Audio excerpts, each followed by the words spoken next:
Halo pemirsa dimanapun Anda berada, apa kabar? Hari ini kita kedatangan tamu istimewa, yaitu Mas Tio Ardianto, Ketua Badan Eksekutif Mahasiswa dari Universitas Gadjah Mada, yang aktivitasnya cukup garang sekarang ini, yaitu mengkritisi soal kebijakan makan bergizi gratis, serta menulis surat ke UNICEF terkait siswa di Nusa Tenggara Timur yang melakukan bunuh diri, juga tentang kritis terhadap kebijakan-kebijakan pemerintah. Tapi siapa sangka Tio ini ternyata adalah seorang penyair, dibuktikan dengan prestasi-prestasi dari tahun 2021, 2022, dan 2023.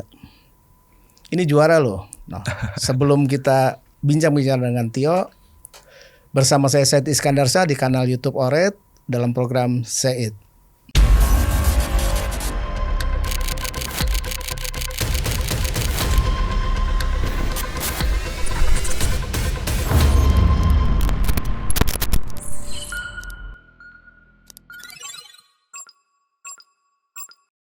Silakan Mas Tio, apa puisi yang kira-kira Anda akan sampaikan? Ini puisi yang saya tulis, saya persembahkan untuk pejuang demokrasi, pejuang keadilan yang senantiasa menjaga nurani di tengah kekuasaan tirani. Orang baik tak akan terluka karena kebaikan mustahil dikalahkan oleh kejahatan. Orang baik memancarkan cahaya, menerangi batin orang-orang baik lainnya. Sementara orang jahat silau membuta. Mereka yang sepanjang usia memperjuangkan hal mulia harus rela tak mendapatkan apa-apa di dunia. Karena dunia dan seisinya milik mereka yang tega menghancurkan sesama. Dan orang baik tak akan melakukannya. Tak mungkin mereka punya rasa tega meski secuil saja. Tapi orang baik pasti damai dan bahagia, sebab dosa dan karma sungkan buat mendekat kepadanya. Apabila kejahatan orang jahat menimpanya, semesta akan marah dan membela. Orang baik tak akan terluka, karena Tuhan yang membersamainya akan segera bicara. Luar biasa, orang baik tidak akan terluka dan tidak akan diteror ya. Nah, gimana soal teror, Mas? Ya, bagi saya teror itu adalah fakta objektif atas sebuah peristiwa. Tetapi terluka itu bicara soal ketahanan kita ketika menghadapi peristiwa. Jadi teror itu terjadi iya, tapi tidak berdampak apa-apa. Alhamdulillah kita masih bisa keliling, kita masih bisa tetap berdiskusi dengan banyak mahasiswa di berbagai tempat, di Semarang, Salatiga, termasuk yang terakhir kemarin kita turut bersolidaritas atas sidang vonisnya aktivis Pati yang cukup fenomenal juga, Mas Botok dan Mas Teguh, yang menurut saya sedikit memberikan kita harapan, karena akhirnya rakyat menang. Oke Mas, ini kan Mas dari penyair ya, dari Fakultas Filsafat, kemudian menjadi penyair, kemudian tiba-tiba bergeser nih, arahnya ke politik dan mengkritisi kebijakan pemerintah. Apa sih latar belakangnya? Ya, seorang presiden Amerika pernah berkata bahwa jika politik itu kotor, puisi akan membersihkannya. Jadi puisi di sini sudah bukan lagi soal benda menurut saya, tetapi cara kita memandang sesuatu, bahwa selalu akan ada keindahan yang harus kita usahakan. Bahwa misalnya kita bicara soal orang baik tadi. Orang baik di dunia ini itu kan seringnya justru tidak mendapatkan apa-apa di dunia. Tersisihkan. Ketika kita melihat peristiwa itu dalam kacamata bukan puisi, mungkin kita akan sedih. Mungkin kita akan membaca itu sebagai penindasan struktural. Tentu itu tetap harus kita pikirkan. Tetapi puisi mengajari kita untuk melihat sesuatu dengan cara yang lain. Bahwa orang baik itu tidak akan kalah. Sebagaimana orang Jawa menyebutnya di dalam satu ungkapan yang nadanya puitis, Suro diro joyo ningrat lebur dening pangastuti. Bahwa segala kemungkaran akan dikalahkan oleh kebaikan. Puisi mengajarkan saya untuk melihat sesuatu dengan cara yang lain. Dan filsafat yang menjadi program studi saya itu menambah bekal untuk berpikir kritis. Jadi puisi mengajarkan saya untuk melihat sesuatu dengan cara yang lain. Sementara filsafat membuat saya menunda kebenaran, membuat saya tidak puas pada kenyataan, sehingga terus-menerus berpikir kritis. Dua hal itu yang membuat hari ini menjadi terjadi. Jadi puisi, filsafat ketemu di dalam tubuh yang bernama Theo, yang hari ini menjadi ketua BEM, melihat berbagai persoalan dan kemudian bersikap. Tapi roda pemerintahan Prabowo kan baru setahun lebih lah. Kita juga belum bisa mengukur keberhasilan atau tidak berhasil. Tapi Anda tiba-tiba mengkritisnya secara tajam. Justru itu yang kita khawatirkan. Kalau 1 tahun saja daya rusaknya sudah seperti ini, apakah akan kita biarkan sampai 5 tahun? Dengan diam-diam saja. Kita lihat daya rusak dalam konteks demokrasi misalnya. Lebih dari 700 aktivis hari ini berada di dalam bui karena menjalani sidang sebagai seorang tersangka. Itu baru terjadi di zaman Prabowo. Dan Prabowo baru 1 tahun menjabat sudah melakukan penghinaan terhadap demokrasi. Lalu kita diam dan menganggap bahwa baru 1 tahun kita jangan menilai. No. Menurut saya justru karena baru 1 tahun kita cegah kehancurannya jangan sampai lebih besar. Itu baru dalam konteks demokrasi. Dalam konteks program unggulannya pun sedemikian. Hari ini MBG merampas anggaran pendidikan. MBG merampas APBN kita 335 triliun. Ini angka yang luar biasa fantastis. Dan tidak ada pengawasan yang cukup ketat yang bisa sampai di level bawah. Apalagi dalam konteks pengelolaan SPBG yang hampir 30.000 nanti targetnya. Rasanya kita juga nggak pengen uang yang sebanyak itu justru tidak menghasilkan apa-apa selain bukan lapangan pekerjaan, lapangan korupsi. Oke, kenapa harus seorang Tio gitu loh? Bukankah dalam satu sistem pemerintahan demokrasi itu kan ada eksekutif, legislatif, dan yudikatif? Kenapa harus seorang Tio yang harus menyuarakan kencang gitu? Orang bicara bahwa demokrasi di Indonesia itu demokrasi Pancasila. Dia mengedepankan musyawarah, penegakan keadilan sosial. Tetapi pada fungsinya yang terjadi di kita itu kan demokrasi rente. Demokrasi yang memungkinkan orang-orang itu berkasak kusuk atas keuntungannya masing-masing. Sehingga yang terjadi itu bukanlah tarik-menarik kepentingan rakyat, tapi kompromi kepentingan masing-masing. Yang terjadi sekarang juga demikian. Kalau bicara MBG, berapa banyak DPR RI yang juga punya dapur-dapur MBG? Dan mana mungkin orang yang mengambil manfaat atas MBG bisa mengkritik MBG?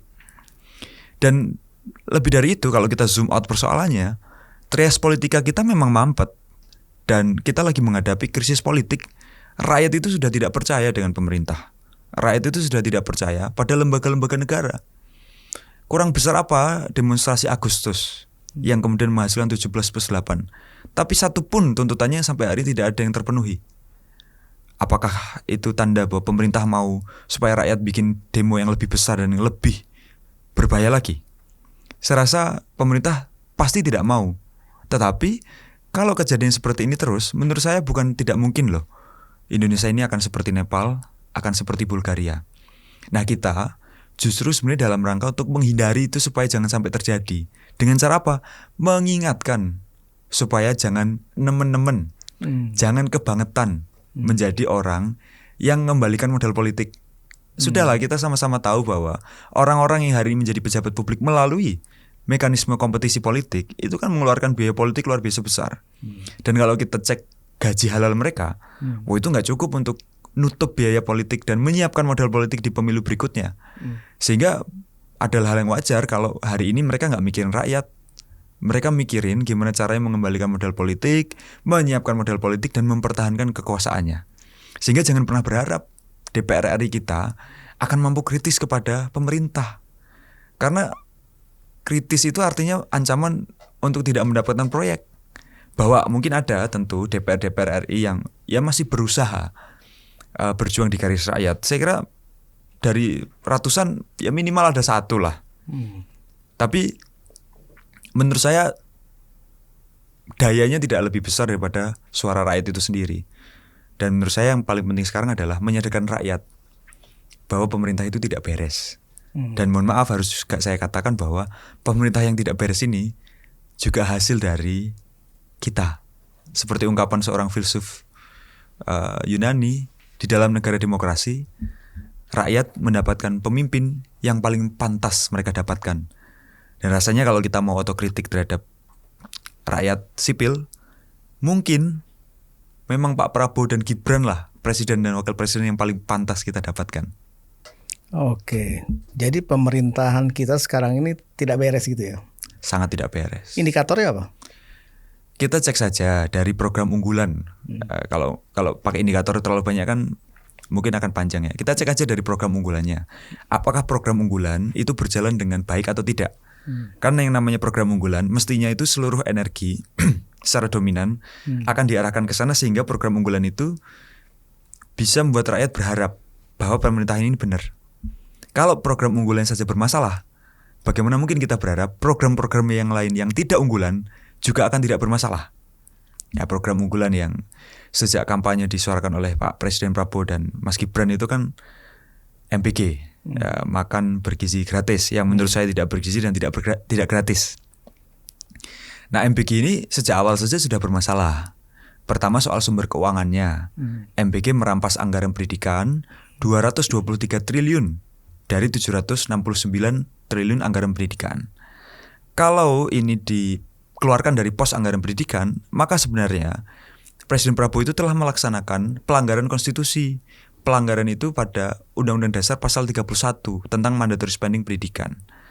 Nah, maka sebenarnya yang terjadi ini tidak hanya merampas anggaran pendidikan dan pelanggaran konstitusi, tetapi bahwa ada hak-hak 2 juta guru kita yang masih belum sejahtera, ratusan ribu sekolah yang harusnya bisa diperbaiki, dan akses pendidikan tinggi yang timpang sekali. Kalau kita cek datanya itu kan SD 90-an%, SMP pun demikian. Kalau sudah SMA jadi 70-an%, ini kalau tidak keliru. Tapi kalau pendidikan tinggi hanya 15%.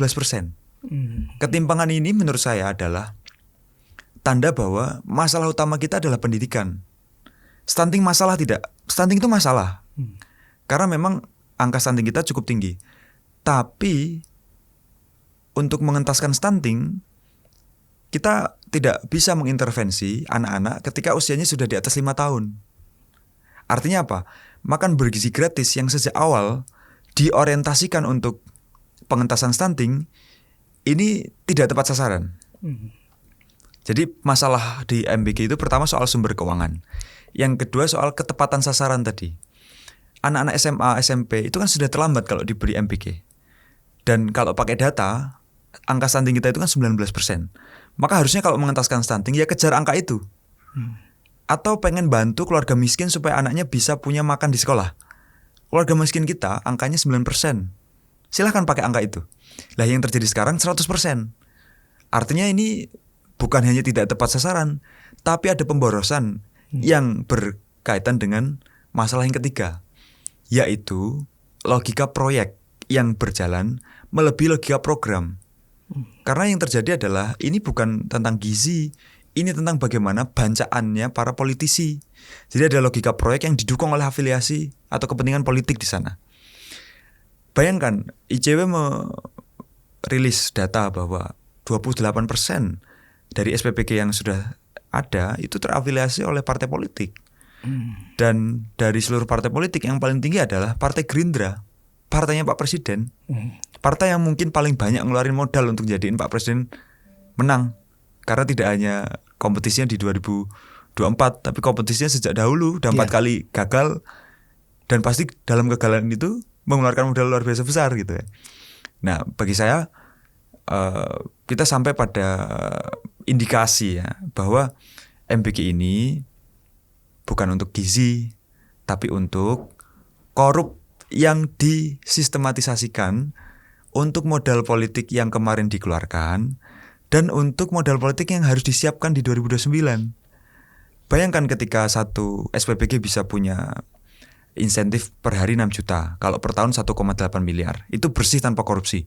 Dan dia pasti bisa meroleh keuntungan melalui permainan bahan baku, monopoli rantai pasok.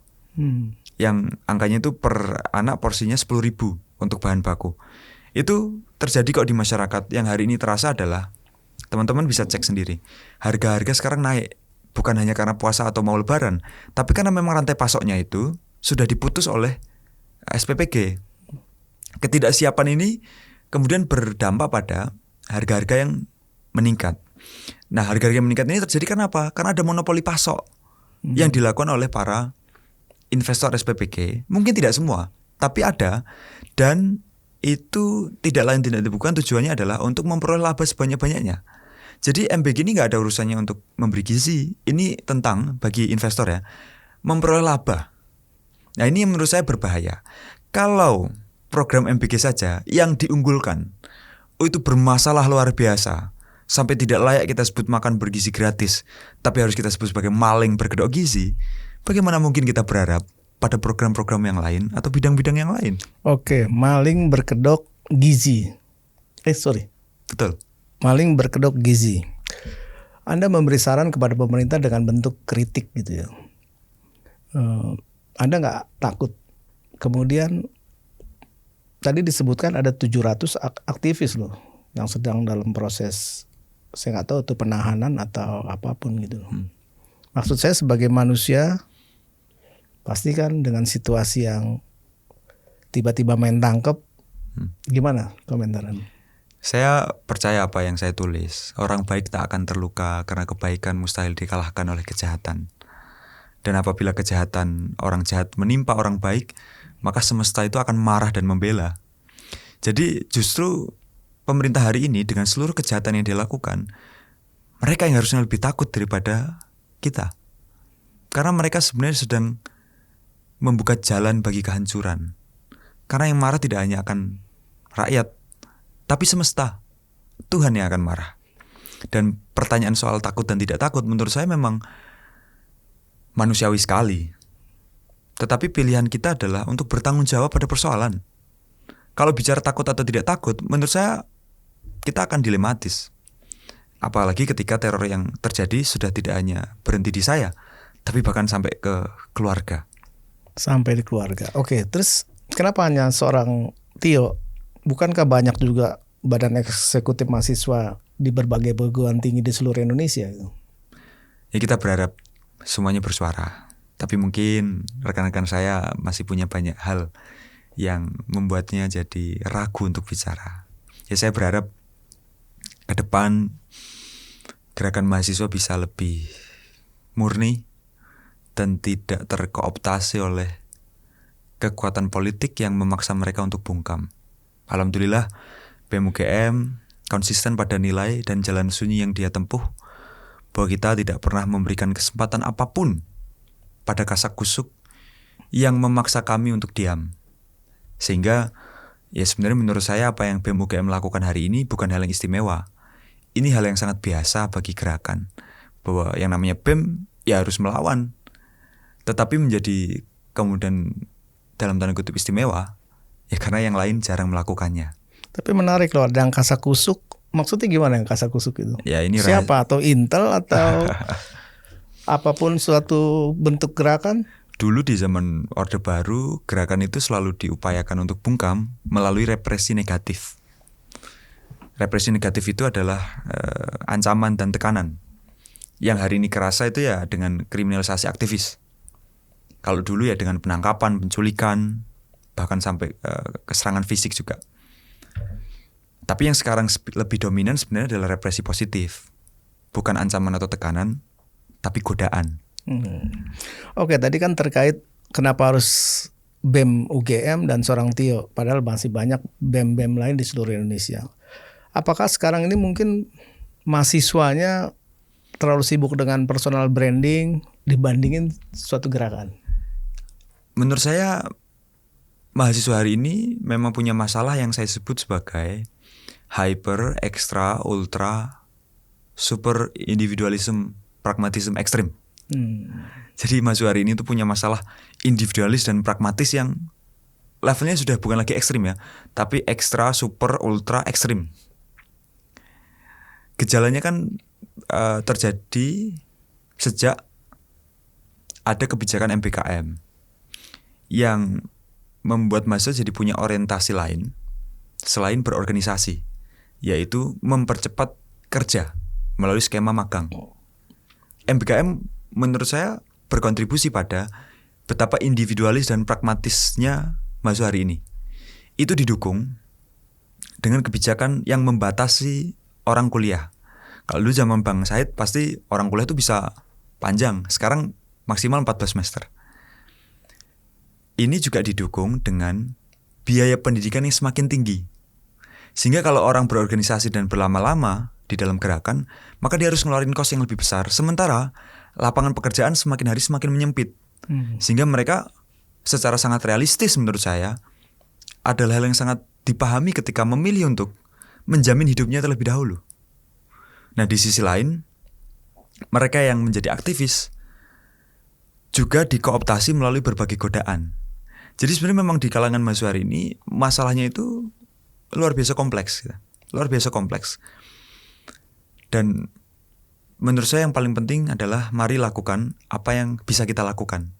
Kita tadi habis Jumatan bareng Bang Said. Di Jumatan itu saya merenungkan sesuatu yang rasanya itu yang sebenarnya hanya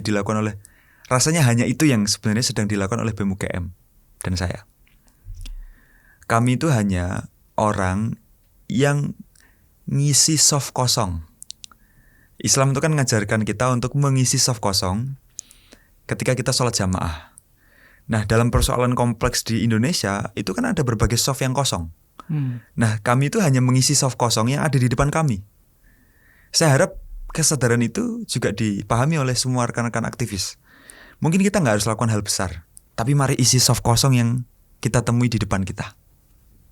Jadi selain yang tadi Mas Tio paparkan, jadi ada fenomena juga mungkin ketakutan, kemudian ancaman akademik, beasiswa, bahkan pidana, atau apapun yang terkait dengan tujuan dari akhir proses pembelajaran gitu ya. Ya.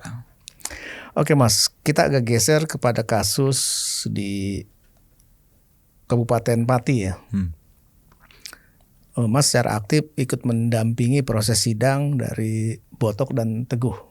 Apa sih kira-kira yang Anda harapkan kok tiba-tiba aktif begitu di sana?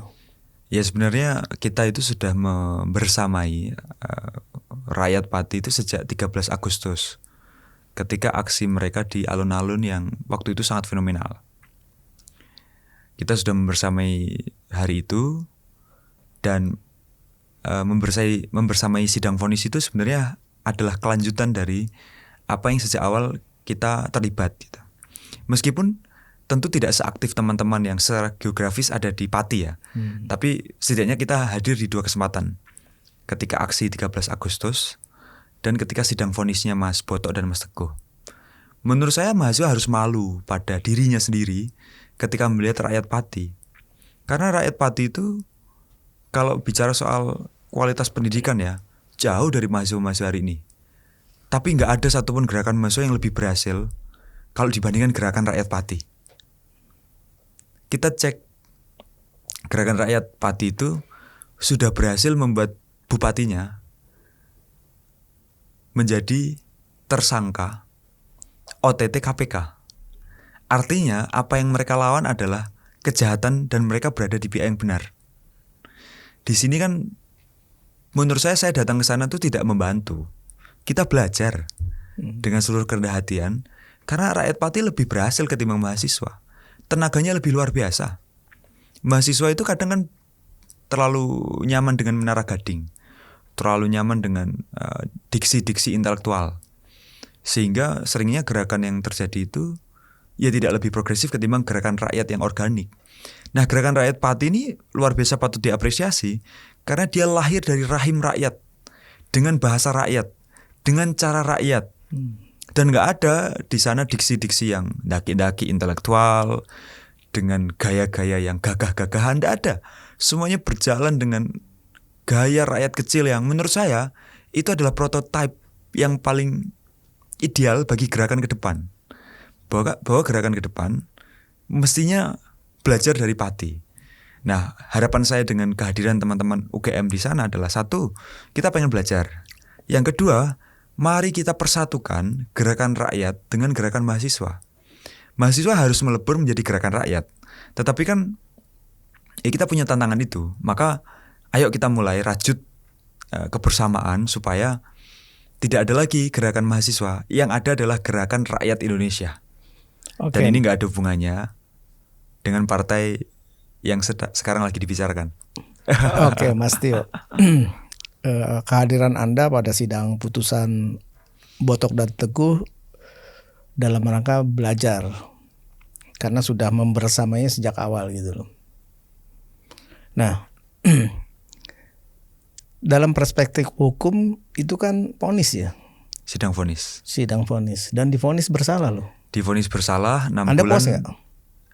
Kalau kita bicara moralitas, tentu vonis bersalah itu adalah salah. Karena sejatinya ya menurut kita dalam konteks demokrasi Mas Boto dan Mas Teguh tidak bersalah.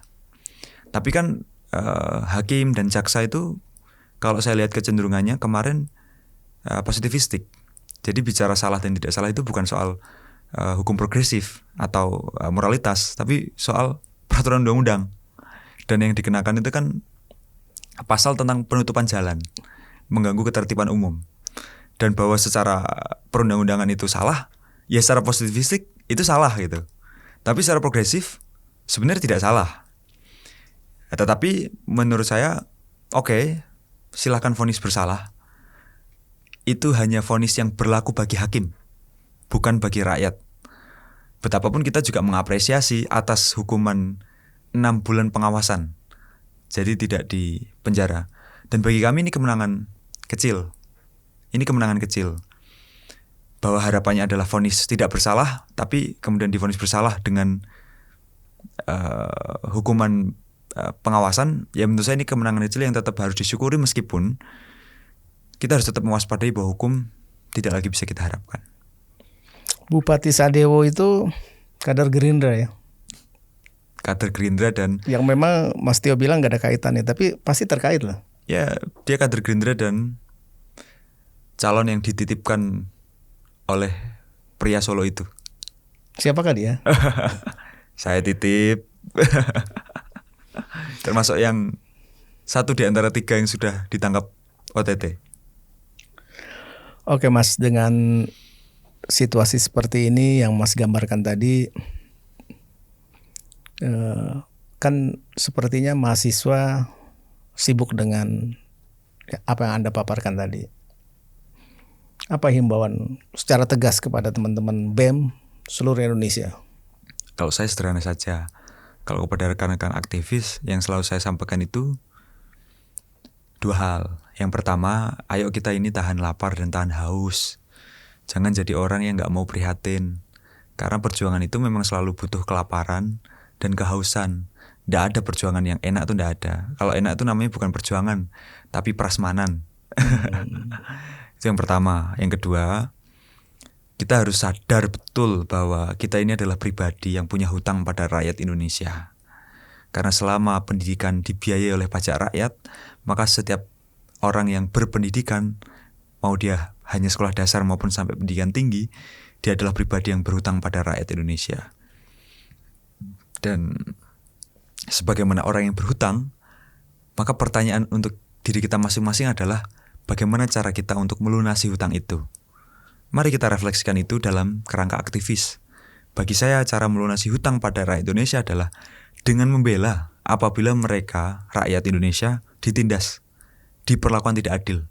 Dan pembelaan itu bisa dilakukan dengan banyak hal. Salah satunya dengan melawan kebijakan yang tidak adil. Itu yang dilakukan oleh kami di BEM UGM. Kami sebenarnya tidak heroik, bukan pahlawan. Kami adalah pribadi yang berhutang pada rakyat Indonesia dan sedang berusaha untuk melunasinya. Semoga orang-orang yang juga berhutang pada rakyat Indonesia sadar ini dan segera melunasi hutangnya. Tidak menambah hutangnya karena menambah masalah bagi rakyat. Oke, banyak contoh ya. Para aktivis bersuara keras mengkritik pemerintah. Tiba-tiba terjadi komunikasi dan entah itu mendapat jabatan atau suatu hal yang istimewa, jadi mingkem. Bahasa Jawa ya, mingkem ya. Nah kalau Anda sendiri kira-kira kalau ditawari suatu posisi di pemerintahan gimana? Begini, saya sering mendapatkan pertanyaan yang sama. Tapi saya melihat pertanyaan itu sebagai satu kecenderungan yang menurut saya harus diwaspadai juga. Bahwa kalau kita melarang, menolak pengelolaan negara pada aktivis, kita mau negara ini dikelola oleh siapa? Oleh oligarki yang akan menjadikan pengelolaan negara sebagai alat untuk menambah kekayaannya, atau siapa? Menurut saya, sejelek-jeleknya aktivis, dia akan malu apabila ketika mengelola negara dia tidak amanah. Dan karena tidak amanah itu, sebagai aktivis dia juga layak dipermalukan. Maka menurut saya, aktivis hari ini yang paling penting adalah kesadaran memaksimalkan peran. Bahwa peran kita sebagai aktivis, mahasiswa, yang melawan kebijakan yang tidak adil. Apabila setelah lulus kita punya peran-peran yang lain, ya mari kita maksimalkan itu dengan tetap menjaga nilai yang kita jaga sejak mahasiswa. Dan orang boleh bicara soal reputasi. Alhamdulillah selama setahun ini, nilai kemahasiswaan, nilai aktivisme itu kita jaga betul. Kita tidak pernah berkasak kusuk, kita tidak pernah nerima uang untuk mingkem atau untuk bicara sekalipun juga tidak. Itu bentuk dari kita memaksimalkan peran dengan seluruh integritas dan nilai. Kita tentu tidak berharap jabatan dengan melakukan ini. Kita juga tidak berharap ini akan jadi modal politik. Tapi bahwa apabila kita punya peran lain, ya kita akan maksimalkan juga. Yang paling penting menurut saya adalah kita tidak menjadikan aktivisme itu sebagai alat atau akses untuk memperoleh jabatan. Karena ketika itu terjadi, maka aktivisme akan bergeser dari alat perjuangan menjadi pragmatisme politik. Dan alhamdulillah sampai hari ini tidak ada partai politik yang kita ajak komunikasi untuk ke arah pragmatisme. Sehingga ya bukan soal kalau ditawari jabatan, kalau ditawari, no. Yang lebih mendasar adalah kita mau negara ini dikelola oleh siapa. Jadi justru jangan anti terhadap politik, jangan anti pada pengelolaan negara. Bahwa sistem politik kita sampai hari ini masih dalam tanda kutip cacat, mungkin iya, karena bergantung pada logika pasar dan modal. Tetapi mau sampai kapan kita biarkan ini terjadi begitu terus? Maka mari kita ciptakan sejarah baru. Kita ciptakan sejarah baru. Oke Mas Tio, pemerintah tetap berjalan dengan program-programnya, bahkan kritik-kritik dari berbagai pihak pun banyak gitu loh, termasuk Mas Tio gitu. Tapi seolah-olah kan tidak mendengar, bahkan jalan aja terus gitu. Ada pesan khusus nggak untuk pemerintahan Prabowo? Pak Prabowo jangan bisu, tuli, dan buta terhadap realitas dan suara rakyat. Kan yang terjadi begitu, Bang Syahid. Rakyat bicara apa, Pak Prabowo menolak mendengarkannya. Kita bicara soal lebih dari 28.000 anak keracunan MBG. Tapi Pak Prabowo tuli dan buta terhadap itu, terus bisu dengan respon yang bijak. Sampai bicaranya adalah, itu kan cuma 0,0006%. Menurut saya ini tidak hanya bisu, buta, dan tuli, tapi tidak ada hati, tidak ada nurani. Gimana ceritanya seorang ayah dari 280 juta rakyat Indonesia, bagi saya presiden itu ayah kita semua, bisa mengatakan hal itu kepada anak-anaknya yang keracunan MBG. Kan mestinya mbok agak prihatin dikit gitu lah. Kalau mau main bad cop, good cop, mbok yang pinter dikit lah. Ya paling nggak kan bisa pura-pura prihatin gitu loh. Kalau nyakiti rakyat itu jangan nemen-nemen gitu lah, jangan kebangetan. Tetaplah sediakan ruang bagi nurani, ruang bagi hati. Dan ini tidak hanya gejala yang ada di pucuk pimpinan. Kan Pak Prabowo sendiri yang bilang bahwa ikan itu busuk dari mulai kepalanya. Di level menteri pun kita lihat gejala yang sama. Pemerintahan yang tanpa nurani. Ketika misalnya Mas Prasetyo Hadi, Mensesnek, ketika ditanya oleh wartawan, itu gimana Pak teror terhadap ketua BEM UGM? Wah, enggak tahu. Prasetyo UGM lo alumni. Ya dia alumni UGM yang enggak mencerminkan nilai-nilai UGM. Oke, terus? Beliau menyampaikan ketika ditanya soal teror, wah enggak tahu. Ya kita hanya menghimbau, kalau mengkritik pakailah kesantunan. Loh, beliau nggak menyampaikan keprihatinan apapun atas teror, tapi justru menghimbau soal sopan santun. Itu kan bukan keberpihakannya pada rakyat, tapi pada penguasa yang menjadikan dia menteri. Termasuk Mas Natalius Pigai, yang saya sebut sebagai Menteri HAM yang tidak paham soal HAM. Karena ketika ditanya soal teror, justru beliau mengatakan yang menentang MBG itu melanggar HAM. Kita nggak menentang MBG, Mas Natalius Pigai. Kita menentang potensi korupsi. Kita menentang potensi tidak berkualitasnya makanan bergizi yang menyebabkan keracunan di mana-mana. Dan kita nggak pernah minta MBG dihentikan. Kita meminta MBG itu berjalan dengan transparan, akuntabel, dan tepat sasaran. Itu yang kita inginkan.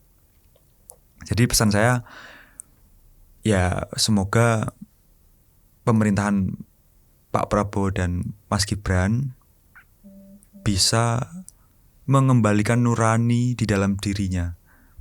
Jangan jadi zombie. Jangan menjadi zombie, kemudian diskusi ini semoga menghasilkan sesuatu yang baik untuk bangsa kita ya Mas Tio. Insya Allah semoga Suara-suara dari mahasiswa, baik dari berbagai kalangan, dapat meningkatkan Indonesia lebih baik, lebih berkualitas, dan ya supaya Indonesia emas 2045 itu beneran kejadian. Jangan sampai Indonesia emas justru jadi Indonesia cemas atau Indonesia lemas. Baik pemirsa, Oret dimanapun Anda berada, demikianlah bincang-bincang saya dengan Mas Tio, Ketua Badan Eksekutif Mahasiswa Universitas Gadjah Mada. Semoga perbincangan ini bermanfaat untuk kita semua. Bagi pemirsa yang ingin berkomentar di kolom ini silahkan. Dan kita berharap Indonesia lebih baik ke depan. Terima kasih Mas Tio. Terima kasih. Sukses selalu. Insya Allah. Amin. Tetap bersuara. Harus bersuara terus.